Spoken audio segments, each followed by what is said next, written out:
वंदे मातरम प्यारे साथियों, आज की क्लास में हम 27 फरवरी की समसामयिक घटनाओं को देखने वाले हैं। क्लास इंपॉर्टेंट रहेगी, महत्वपूर्ण समसामयिक प्रश्नों को देखने वाले। और इस क्लास की पीडीएफ प्राप्त करने के लिए आप डिस्क्रिप्शन में दिए लिंक से जुड़कर डेली पीडीएफ प्राप्त कर सकते हैं क्लास की।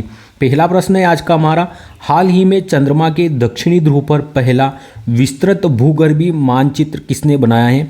तो चंद्रमा के दक्षिणी ध्रुव का पहला विस्तृत भूगर्भीय मानचित्रण किसके द्वारा बनाया गया है? भारत के द्वारा बनाया गया है।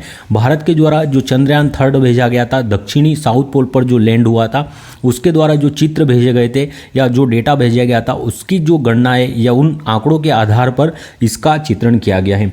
चंद्रयान 3, यह जो चंद्रयान 3 का डेटा आया है, जो आंकड़े भेजे गए चंद्रयान 3 द्वारा, इसको भारतीय वैज्ञानिकों ने इनका प्रयोग करते हुए चंद्रमा का पहला विस्तृत मानचित्र बनाया है, साउथ पोल का, दक्षिणी ध्रुव का। यहाँ पर किस प्रकार की क्रेटर है, किस प्रकार की स्थलाकृतियाँ पाई जाती है, इनका वर्णन करते हुए, इन आंकड़ों का प्रयोग करते हुए चंद्रमा का पहला विस्तृत मानचित्र तैयार किया है भारतीय वैज्ञानिकों के द्वारा। अगर चंद्रयान 3 मिशन की बात करें तो इसे 14 जुलाई को लॉन्च किया गया था। और किस रॉकेट से लॉन्च किया हुआ था? LVM-3 M4 रॉकेट था, और इसे बाहुबली रॉकेट भी कहा जाता है। LVM-3 M4 रॉकेट को लैंडर विक्रम था लैंडर का नाम, और रोवर प्रज्ञान था। 23 अगस्त की तारीख को यह चंद्रमा के साउथ पोल पर लैंड होने में सफल होता है, और भारत ऐसा पहला देश बनता है चंद्रमा के दक्षिणी ध्रुव पर सॉफ्ट लैंडिंग करने वाला। और जिस दिन यह अंतरिक्ष पर लैंड हुआ था 23 अगस्त को, उस दिन जो राष्ट्रीय अंतरिक्ष दिवस मनाया जाता है, राष्ट्रीय अंतरिक्ष दिवस 23 अगस्त को मनाते हैं। और जिस पॉइंट पर उतरा था उस पॉइंट का नाम क्या रखा है? तो शिव शक्ति पॉइंट, उस पॉइंट का नाम रखा गया है जहां पर चंद्रयान 3 के द्वारा लैंडिंग की गई थी, ध्यान रखना है। 7 अगस्त को कौन सा दिवस घोषित किया है भारत सरकार ने? तो 7 अगस्त को राष्ट्रीय भाला फेंक दिवस, जेवलिन थ्रो दिवस कब मनाया जाता है? 7 अगस्त को मनाया जाता है। 17 सितंबर की तारीख को कौन सा दिवस घोषित किया है भारत सरकार ने गृह मंत्रालय के द्वारा? तो 17 सितंबर को जो हैदराबाद का स्वाधीनता दिवस घोषित किया गया है। जो संविधान हत्या दिवस कब मनाने की घोषणा हुई है गृह मंत्रालय द्वारा? तो 25 जून को संविधान हत्या दिवस मनाने की घोषणा की गई है, जो हमारा गृह मंत्रालय है उसके द्वारा। और जो 23 अगर बात करें 23 जनवरी को कौन सा दिवस मनाते हैं हम? तो जो पराक्रम दिवस है यह कब मनाते हैं? 23 जनवरी को मनाते हैं। और सुभाष चंद्र बोस जी की जयंती होती है 23 जनवरी को। नेक्स्ट प्रश्न है, हाल ही में अमीर विदेशियों के लिए गोल्ड कार्ड लॉन्च करने की घोषणा किसने की है? तो जो अमीर विदेशी है उनके लिए गोल्ड कार्ड लॉन्च करने की घोषणा यूएसए के द्वारा की गई है। गोल्ड कार्ड, जैसे यूएसए में रहने वाले निवासियों के लिए अलग अलग प्रकार के कार्ड जारी किए जाते हैं, जैसे येलो कार्ड, गोल्ड कार्ड। तो गोल्ड कार्ड अभी किसने लॉन्च किया है? यूएसए ने लॉन्च किया है। और यूएसए के राष्ट्रपति जो वर्तमान में डोनाल्ड ट्रंप जी, रिपब्लिकन पार्टी से आते, इनके द्वारा जो है लॉन्च किया गया है गोल्ड कार्ड को। और जो अमीर विदेशी है जो वहाँ पर रहना चाहते हैं यूएसए में, वहाँ पर कार्य प्रारंभ करना चाहते हैं या वहाँ की नागरिकता प्राप्त करना चाहते हैं, तो जो गोल्ड कार्ड के लिए आवेदन कर सकते हैं। और जो इसकी राशि क्या होगी, कितना भुगतान करना पड़ेगा गोल्ड कार्ड के लिए जो व्यक्ति होंगे विदेशी, उन्हें तो जो $5 मिलियन है, $5 मिलियन का उन्हें पहले भुगतान करना होगा, उसके बाद वो गोल्ड कार्ड उन्हें प्रदान किया जाएगा। अगर भारतीय संविधान में नागरिकता से संबंधित प्रावधान की बात करें तो संविधान में नागरिकता से जुड़े भाग, जो नागरिकता से जुड़ा हुआ भाग है हमारे भारतीय संविधान का, भाग 2 है। और आर्टिकल 5 से 11 तक जो नागरिकता है उससे संबंधित वर्णन है अनुच्छेद में। और 26 नवंबर 1949 को जो है नागरिकता वाला भाग 2 लागू हो चुका था। जो हमारा संपूर्ण संविधान है यह 26 जनवरी 1950 को लागू हुआ था, लेकिन 26 नवंबर 1949 से ही जो भाग 2 है हमारा आर्टिकल 5 से 11 यह लागू हो चुका था, जो कि नागरिकता से संबंधित है। वाशिंगटन डीसी किसकी राजधानी है? तो यूएसए की राजधानी क्या है? वाशिंगटन डीसी है। पोटोमेक नदी के किनारे स्थित है यह। और न्यूयॉर्क जो यहाँ का प्रसिद्ध शहर है, ये किस नदी के किनारे स्थित है? तो हडसन नदी के किनारे स्थित है न्यूयॉर्क। और यहीं पर जो यूएनओ, संयुक्त राष्ट्र संघ, इसका मुख्यालय भी कहाँ पर है? न्यूयॉर्क में है। और जो यूनिसेफ का मुख्यालय भी कहाँ पर है? तो न्यूयॉर्क में ही यूनिसेफ का मुख्यालय भी है। यहाँ के वाइस प्रेसिडेंट कौन है? उपराष्ट्रपति यूएसए के वर्तमान में, तो जेडी वेंस यहाँ के उपराष्ट्रपति है। यहाँ के उच्च सदन को सीनेट कहा जाता है, जहाँ पर 100 सीटें हैं। यहाँ पर 50 प्रांत है, तो सीनेट में जो है प्रत्येक प्रांत की 2 सीटें हैं, तो 50 प्रांत है, तो कुल यहाँ पर 100 सीटें उच्च सदन में, जिसे सीनेट कहा जाता है। कौन कौन से युद्ध अभ्यास इंडिया और यूएसए के मध्य होते हैं? तो वज्र प्रहार, कोप इंडिया युद्ध अभ्यास और तर्कस अभ्यास इंडिया और यूएसए के मध्य होते हैं। नेक्स्ट प्रश्न है, हाल ही में जैव विविधता संबंध केली फंड कहाँ लॉन्च किया गया है? तो केली फंड का संबंध किससे? जैव विविधता से है, ये आपको ध्यान में रखना है। तो जैव विविधता के संबंधित केली फंड कहाँ लॉन्च किया गया है? तो इटली में इसे लॉन्च किया गया है। बायोडाइवर्सिटी अर्थात पेड़ पौधे और जीव जंतुओं की जो विभिन्न प्रजातियाँ होती है इसे कहा जाता है बायोडाइवर्सिटी। तो बायोडाइवर्सिटी के लिए भी कोप 16 का आयोजन हुआ था। जो कोप 16 है आपको पता है, यह हमने देखा भी था करंट में कि कोप 16 का आयोजन कहाँ पर हुआ था, जो जैव विविधता से संबंधित है बायोडाइवर्सिटी से। तो इसके पहले चरण का आयोजन कहाँ पर? कोलंबिया में हुआ था। और अभी इसके ही दूसरे चरण का आयोजन कहाँ पर हुआ है? तो रोम इटली में इसका आयोजन हुआ है दूसरे चरण का। और यहीं पर जो केली फंड है इसे लॉन्च किया गया है। और यहीं पर रोम इटली में ही फाओ जो फूड एंड एग्रीकल्चर ऑर्गेनाइजेशन है इसका मुख्यालय है, यहीं पर इसकी बैठक होती है। फूड एंड एग्रीकल्चर ऑर्गेनाइजेशन की स्थापना 16 अक्टूबर 1945 को होती है और रोम इटली में इसका मुख्यालय है। और 16 अक्टूबर को इसी के उपलक्ष्य में हम कौन सा दिवस मनाते हैं? तो अंतर्राष्ट्रीय खाद्य दिवस कब मनाते हैं? 16 अक्टूबर को। अगर बात करें तो इसका सेकेंड चरण जो रोम इटली में हुआ है, यहीं पर केली फंड को लॉन्च किया गया है। केली फंड की घोषणा की गई है और जैव विविधता के संरक्षण से संबंधित है यह। तो पूछ ले कि केली फंड किसके लिए लॉन्च हुआ है? जैव विविधता के संरक्षण के लिए। और इसके तहत जो क्या प्रावधान रखा गया है? तो जो निजी कंपनियां हैं, निजी कंपनियों से वित्तीय सहायता प्राप्त करने का लक्ष्य रखा गया है केली फंड के द्वारा। इटली के बारे में अगर जानकारी देखेंगे तो रोम इसकी राजधानी है। टाइबर नदी के किनारे है रोम इसकी राजधानी। पो नदी जिसे इटली की गंगा कहा जाता है कहाँ पर? इटली में प्रवाहित होती है। वेनिस शहर कहाँ पर है? इटली में यह। अगर कोप से बात करें, कॉन्फ्रेंस ऑफ पार्टी से, जो कि क्लाइमेट चेंज से संबंधित है, तो कोप फर्स्ट का आयोजन कहाँ पर हुआ था? तो बर्लिन जर्मनी में आयोजन हुआ था कोप फर्स्ट का। और कब? 1995 में आयोजन होता है कोप फर्स्ट का। कोप 28 का आयोजन यूएई में होता है और कोप 29 का आयोजन कहाँ पर होता है? तो बाकू में होता है, जो अजरबैजान है। अजरबैजान की राजधानी है बाकू। यहाँ पर कोप 29 का आयोजन हुआ था।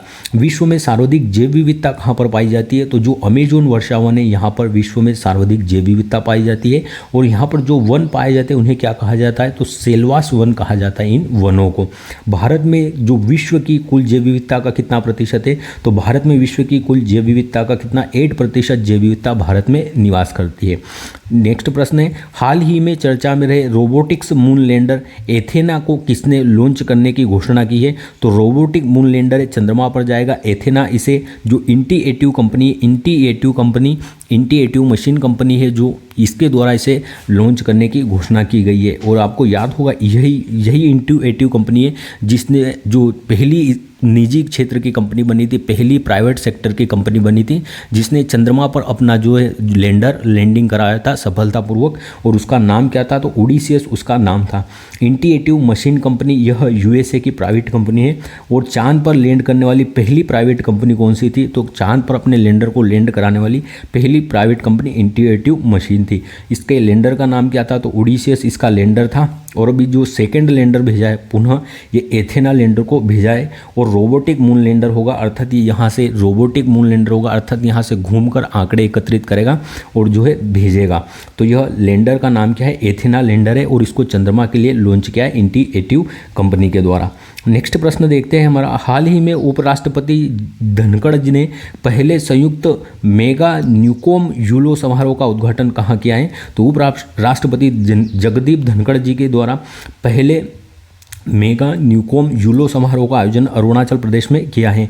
मेगा न्यूकॉम यूलो समारोह यह कहाँ पर स्टार्ट किया गया है? तो ये अरुणाचल प्रदेश में हमारे जो वो उपराष्ट्रपति है जगदीप धनखड़ जी के द्वारा इसे प्रारंभ किया गया है। कहाँ पर? अरुणाचल प्रदेश में। और जो कौन सी जनजाति है जो इसे मनाती है मेगा न्यूकॉम यूलो समारोह को? तो नीसी जनजाति है, यहाँ की नेइसी जनजाति है जो अरुणाचल प्रदेश की, इसके द्वारा इसे मनाया जाता है। और इसका उद्देश्य क्या है? तो सबका भला और सबकी समृद्धि इसका उद्देश्य जो त्यौहार है मेगा न्यूकॉम यूलो समारोह। पाक्के नेशनल पार्क या पाक्के टाइगर रिजर्व कहाँ पर है? तो पाक्के टाइगर रिजर्व अरुणाचल प्रदेश में स्थित है। नामदफा नेशनल पार्क भी अरुणाचल प्रदेश में। बोमडिला दर्रा कहाँ पर है? तो यह भी अरुणाचल प्रदेश में स्थित है। यांगयाप दर्रा कहाँ पर है? यह भी अरुणाचल प्रदेश में। और कौन सी नदी? तो ब्रह्मपुत्र नदी है। जो ब्रह्मपुत्र नदी है भारत में किस दर्रे से प्रवेश करती है? तो यांगयाप दर्रे से ही भारत में, जो अरुणाचल प्रदेश में यांगयाप दर्रा है, यहीं से भारत में ब्रह्मपुत्र नदी प्रवेश करती है। नेक्स्ट प्रश्न देखते हैं, हाल ही में छोटी एसआईपी तरुण योजना और मित्रा पहल किसने लॉन्च की है? तो AMFI AMFI के द्वारा इसे प्रारंभ किया गया है। जो 3 योजनाएं, छोटी SIP, तरुण योजना और मित्रा पहल, तो इसका AMFI का फुल फॉर्म क्या है? तो association for mutual fund, association for mutual fund इसका फुल फॉर्म है। और इसके द्वारा 3 योजनाएं लागू की गई है, 3 योजनाएं लॉन्च की गई है, छोटी SIP, तरुण योजना और मित्रा योजना। जो छोटी SIP योजना है इसके तहत क्या है? तो जो इसके तहत आप जो म्यूचुअल फंड में 250 रुपये तक का जो है निवेश कर सकते हैं। अर्थात जो छोटी SIP है, छोटा अपनी सेविंग है, उसे आप 250 रुपये तक का भी निवेश म्यूचुअल फंड में कर सकते हैं। और इन तीनों योजनाओं का उद्देश्य क्या है? तो वित्तीय समावेशन इन तीनों योजनाओं का उद्देश्य है।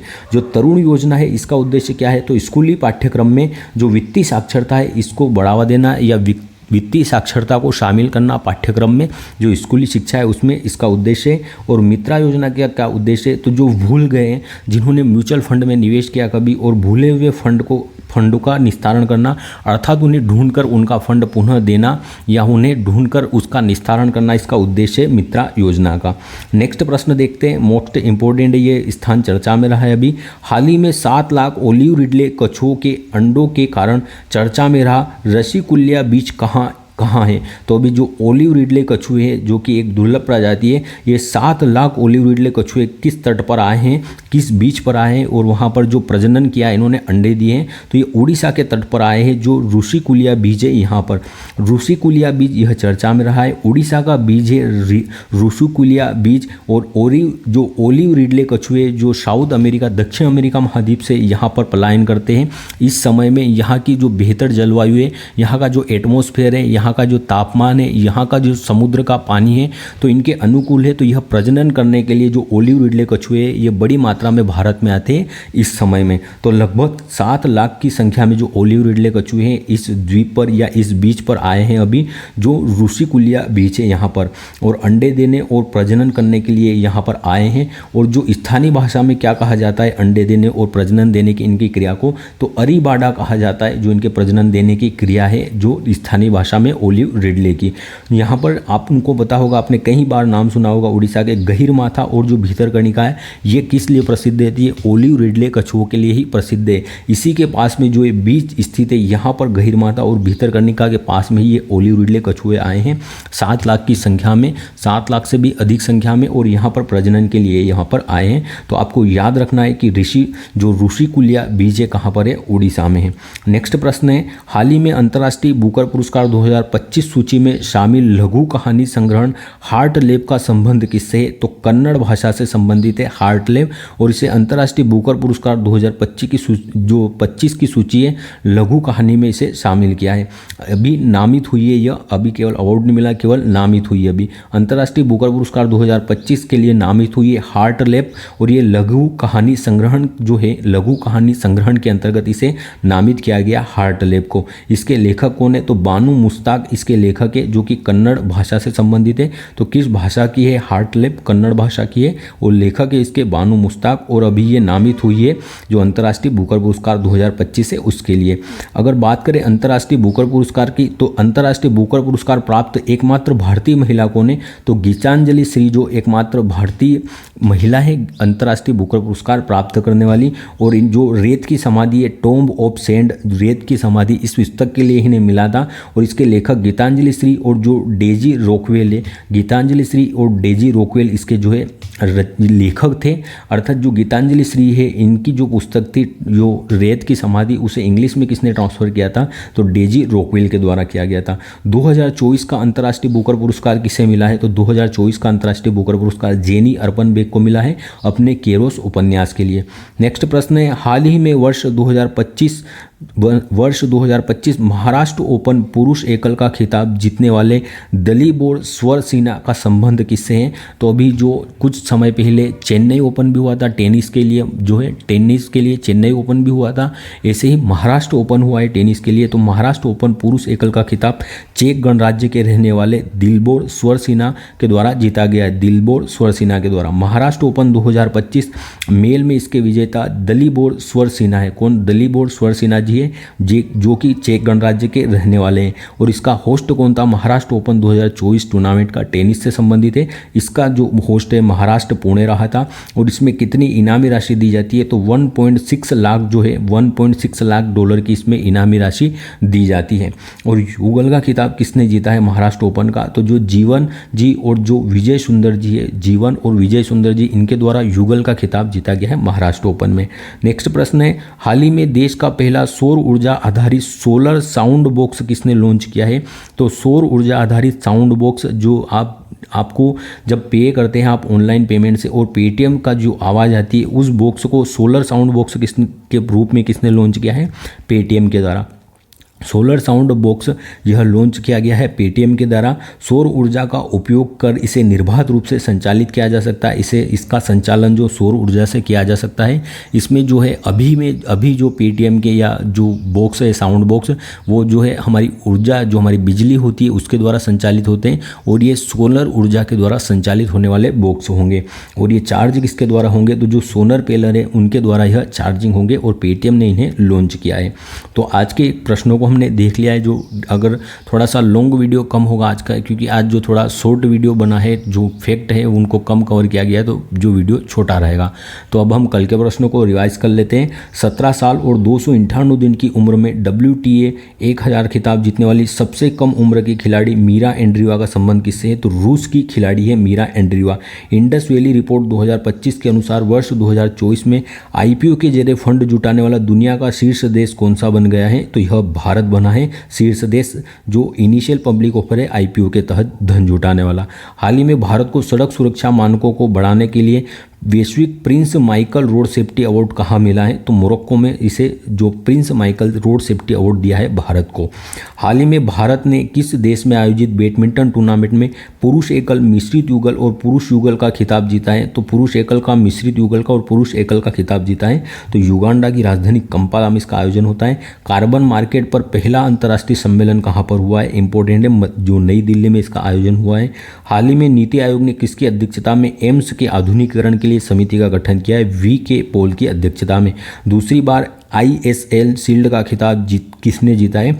तो मोहन बागान सुपर जायंट के द्वारा जीता गया है। केंद्रीय उत्पाद शुल्क 2025 कब मनाया गया? 24 फरवरी को मनाया जाता है। ग्रामीण सड़क नेटवर्क को बेहतर बनाने के लिए प्रगति पथ यह किसने लॉन्च किया है? कर्नाटक सरकार द्वारा लॉन्च किया गया है।